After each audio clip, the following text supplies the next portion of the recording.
కాపాడబడుతున్నాము.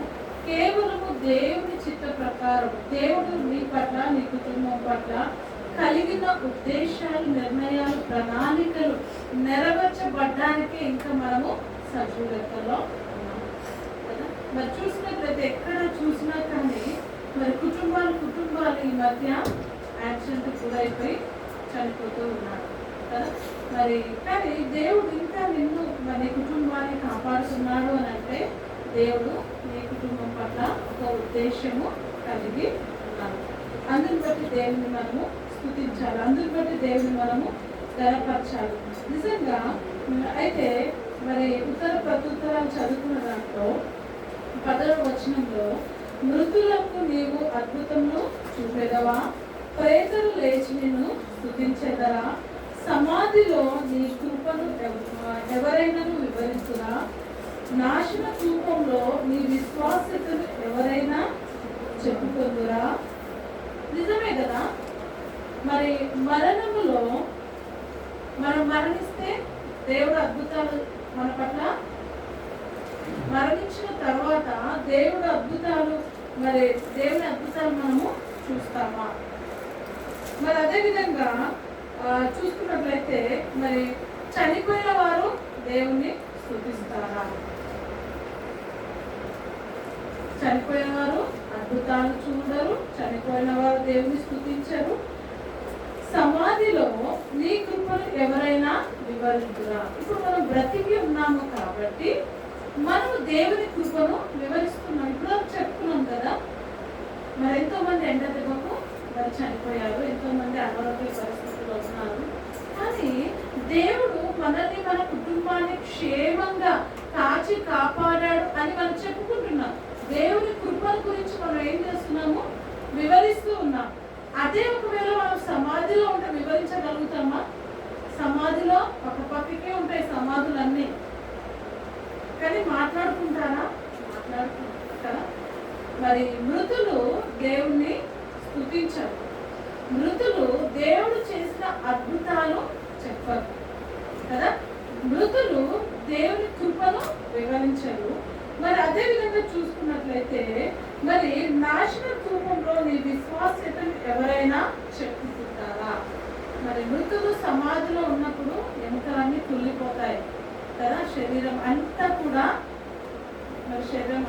ఖరాబ్ అయిపోతుంది కదా. అక్కడ ఎవరు కూడా దేవుని విశ్వాసతను వివరించరు. కానీ బ్రతికి ఉన్న నీవు, నేను, మనము దేవుని అద్భుతాలను వివరించాలి, దేవుని కృపను వివరించాలి. మరి నిజంగా నాశన కూపంలో పడకుండా ఉన్న మనము దేవుణ్ణి స్తుతించాలి. ఎందుకు దేవుణ్ణి స్తుతించాలంటే ఇంకా సజీవ లెక్కలో ఉన్నావు కాబట్టి, ఇంకా నువ్వు దేవుని అద్భుతాలు చూస్తున్నావు కాబట్టి కదా. ఇంకా మనం చూసుకున్నట్లయితే మరి దేవుని మరి చనిపోయిన వారు దేవుని స్తుతించారు, సజీవులుగా ఉన్న మనము దేవుణ్ణి స్తుతించాలి. అందుకే దేవుని మనము స్తుతించాలి. అంటే చనిపోయిన తర్వాత మరి ఇది ఉండదు. మరి ప్రభు రాకడలో ఎత్తబడినప్పుడు, అప్పుడు పరలోకంలోకి వెళ్ళినప్పుడు మనకు ఈ భాగ్యము ఉంటుంది. మరి అదేవిధంగా అంధకారంలో నీ అద్భుతములు తెలియదగునా, పాతాళంలో నీ నీతి తెలియదగునా. యెహోవా, నేను నీతోనే మనవి చేయుచున్నాను, ఉదయం నా ప్రార్థనని సన్నిధిని ఎదుర్కొన్నాడు. నిజంగా మరి ప్రతి ఉదయమున దేవుణ్ణి మనము ఎదుర్కొనే వారంగా ఉండాలి. ఉదయకాలము లేవగానే ఫోన్ చూడడం కాదు, ఉదయకాలం లేవగానే మరి పక్కన ఉన్నవారితో మాట్లాడటం కాదు. కానీ మొదట నీ ప్రథమ స్థానము నువ్వు దేవునికి ఇవ్వాలి. దేవా, గడిచిన రాత్రంతా క్షేమంగా కాచి కాపాడాడు, నీకు వందనాలని దేవునికి మనం ఏం చేయాలంటే కృతజ్ఞతాస్తుతులు చెల్లించాలి. ఎందుకు అనంటే కేవలం ఆయన కృప ద్వారానే మనము బ్రతికి ఉన్నాము. ఆయన కృప ద్వారా అద్భుత కార్యాలు చూస్తున్నాము. ఆయన కృప ద్వారా మనము ఆయన అద్భుతాలను వివరించే వారంగా ఇంకా సజీవులుగా ఉన్నాము. కాబట్టి మనం దేవునికి కృతజ్ఞతాస్తుతులు చెల్లించాలి. నిజంగా ఈ విధంగా చెల్లించడము దేవుని చిత్తమైనది. కాబట్టి అందరం కూడా హృదయపూర్వకంగా దేవుని స్తుతిస్తాం. ఈ మే మాసం అంతా కూడా దేవుడు తన కృపలో మనల్ని కాచి కాపాడాడు. ఈ మే మాసం ఎన్ని ఆదివారాలు వచ్చాయండి? 5 కదా. 5 ఆదివారాలు వచ్చాయి. 5 ఆదివారాలు దేవుని సన్నిధానంలో నీవు నీ కుటుంబం గడిపిందా? ఒకసారి నువ్వు ఆలోచన చేసుకో. నా మటుకు నేను వెళ్తే చాలే అని అనుకున్నాను. కుటుంబంగా వచ్చి దేవుణ్ణి స్తుతించాలి, కుటుంబంగా వచ్చి దేవుణ్ణి మహిమపరచాలి. మరి నిజంగా ఈ మే మాసం అంతా మరి ఎండ అనుకోకుండా, మరి శ్రమ అనుకోకుండా దేవుని సన్నిధానానికి వచ్చి దేవుని స్తుతించిన ప్రతి ఒక్కరు కూడా ధన్యులు. మరి దేవుడు మనకి ఇచ్చిన ధన్యకరమైన జీవితాన్ని బట్టి దేవుని స్తుతిస్తాం. అందరం కూడా లేచి మరి హృదయపూర్వకంగా దేవుని ఆరాధన చేద్దాం. దేవా మీకే స్తోత్రాలు. ఈ మే మాసం అంతా కూడా మీ కృపలో మమ్మల్ని కాచి కాపాడాలని దేవుడు స్తుతిస్తాం. నిజంగా ఈ మే మాసం మరి ఏ విధంగా గడుస్తుందో అని అనుకునే సమయంలో దేవుని స్తుతిస్తాం. నిజంగా కుటుంబంగా బయటికి వెళ్ళిన దేవుడు క్షేమకరమైన ప్రయాణాన్ని ఇచ్చాడు. దేవుడు క్షేమంగా కాచి కాపాడాడు. అందుని బట్టి దేవుని స్తుతిస్తాం. ఎవరు కూడా మరి మౌనంగా ఉండదు, కానీ హృదయపూర్వకంగా దేవా మా పట్ల మీరు చేసిన మేలును బట్టి మన అవునైనా దేవా మేము ఒకవేళ చనిపోతే మిమ్మల్ని స్తుతించలేము కదా. మనం సమాధిలో ఉండి దేవుని స్తుతించలేము, సమాధిలో ఉండి దేవుని అద్భుత కార్యాలు వివరించలేము, కానీ సజీవ లెక్కలో ఉండి దేవుని స్తుతిస్తున్నాం. అందుని బట్టి దేవుని స్తుతిస్తాం. అందరూ హృదయపూర్వకంగా దేవుని ఆరాధన చేస్తున్నాం. ఆరాధన యేసునికే, ఆరాధన యేసునికే, ఆరాధన యేసునికే.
మనం ఒక్కసారి చూసుకున్నాం.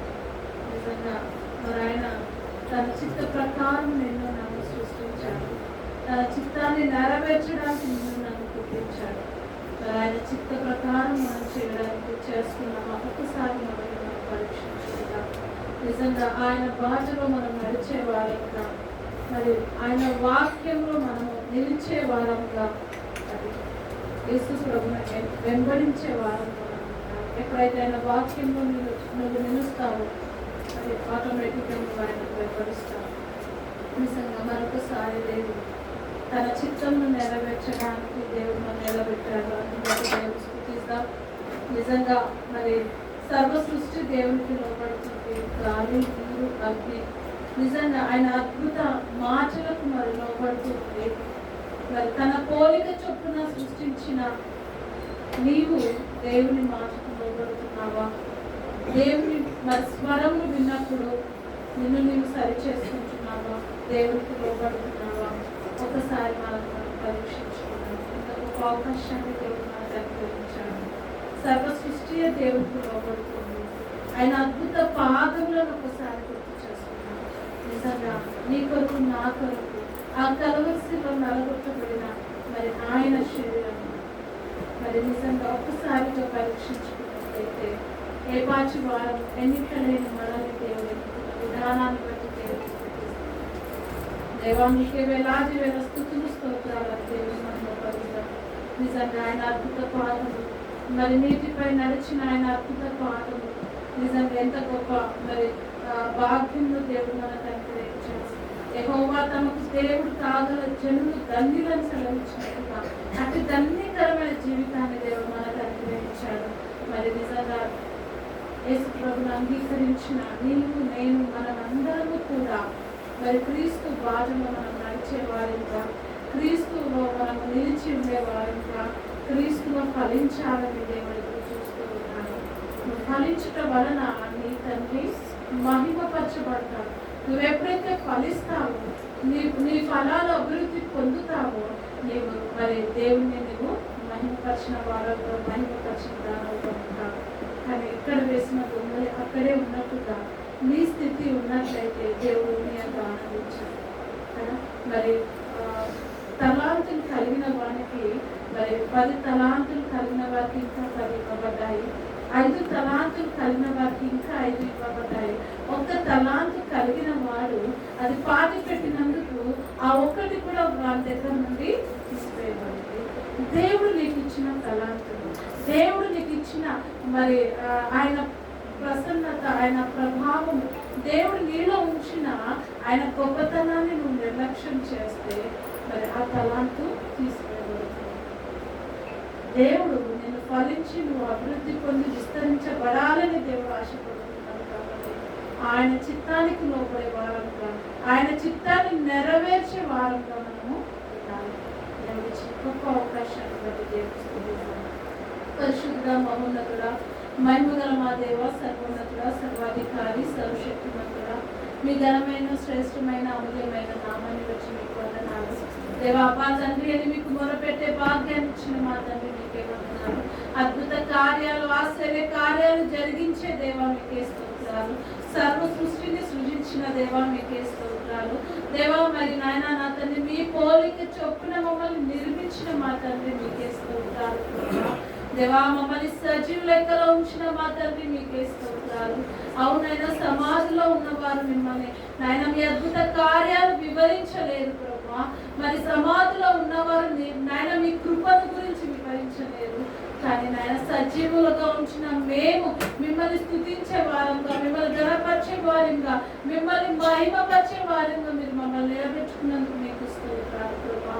దేవా సంఘంగా మరి సమాజంగా కుటుంబంగా చేరి మిమ్మల్ని స్తుతించి గణపరచడానికి దేవా మీరు మాకు ఇచ్చిన ఈ అద్భుత ఆశ్చర్య కార్యం దినాన్ని బట్టి మీకు వందనాలు చెల్లిస్తున్నాను ప్రభా. ఏ పాటి వారంనైనా మీకే స్తోత్రాలు స్తోత్రాలు స్తోత్రాలు చెల్లిస్తున్నాం. నీ పరిశుద్ధ దినం, మీ పరిశుద్ధ సన్నిధానం, మీ పరిశుద్ధ బిడ్డలతో కలిసి మిమ్మల్ని ఆరాధించడానికి, మిమ్మల్ని స్తుతించడానికి, మిమ్మల్ని గణపరచడానికి మీరు మాకు ఇచ్చిన గొప్ప అవకాశాన్ని బట్టి మీకు వందనాలు. ఆయన సర్వ సృష్టిని సృజించిన దేవుడు తండ్రి దేవా నాయన అందులో మమ్మల్ని శ్రేష్ఠులుగా మీరు సృజించారు. శ్రేష్ఠులుగా మమ్మల్ని ఏర్పాటు చేసుకున్నారు. మీ విలువైన రక్తాన్ని ఇచ్చి నాయన మమ్మల్ని కొన్నారు తండ్రి. మీకు స్తోత్రాలు నాయన. మీ వారసులుగా, మీ సొత్తుగా, మీ ప్రజగా, మీ శ్వాసంగా మమ్మల్ని చేస్తున్నారు దేవా. మీకు స్తోత్రాలు నాయన. నా తండ్రి ప్రభా, సంఘముతో ప్రభా మీరు మాట్లాడుతున్నారు, సంఘాన్ని హెచ్చరిస్తున్నారు, సంఘాన్ని మీరు సరి చేస్తున్నారు, బలపరుస్తున్నారు తండ్రి. మీకే వందనాలు చెల్లిస్తున్నారు. అవును తండ్రి, ఎన్ని అద్భుత ఆశ్చర్య కార్యాలు మా జీవితంలో మీరు చేశారు తండ్రి. నాయన మీకే స్తోత్రాలు చెల్లిస్తున్నాను దేవా. మాకు ఇచ్చిన ఈ శ్రేష్టమైన సమయాన్ని బట్టి మీకే స్తోత్రాలు చెల్లిస్తున్నాను. స్తుతి ఆరాధన మా ప్రభువును రక్షకుడైన యేసుక్రీస్తు నామమున సమర్పిస్తున్నాము తండ్రి.